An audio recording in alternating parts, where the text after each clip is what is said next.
Trump administration has officially proposed to eliminate all access to gender-affirming care for minors, regardless of whether or not the state they live in still offers legal gender-affirming care.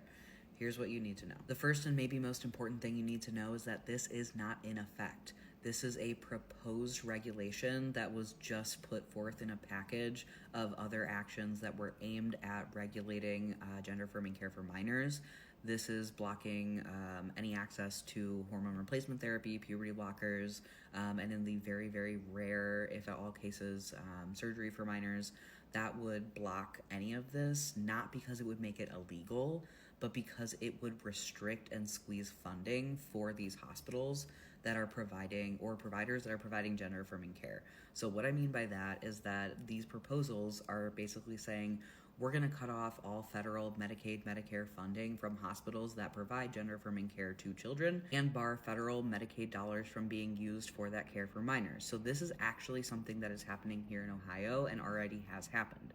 So basically, gender-affirming care is not being provided anymore for minors in the form of medical gender-affirming care, despite it still being legal to do so in very certain circumstances. That's a whole other thing.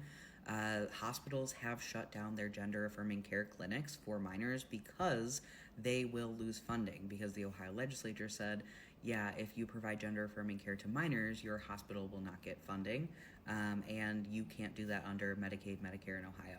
So gender-affirming care cannot be something that is reimbursed medically for anyone in Ohio, let alone anything for minors.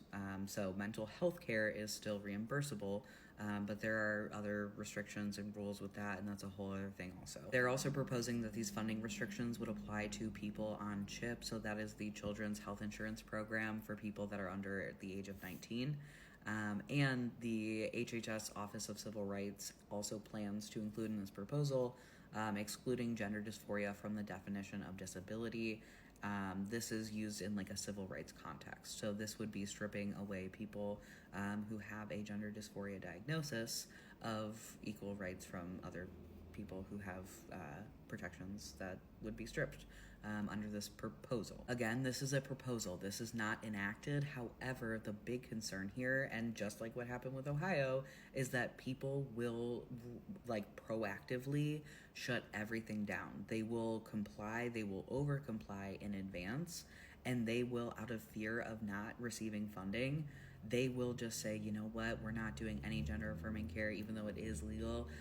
We just don't want to risk the funding, and yeah, we're gonna abandon our clients and this entire program and just see what happens, I guess.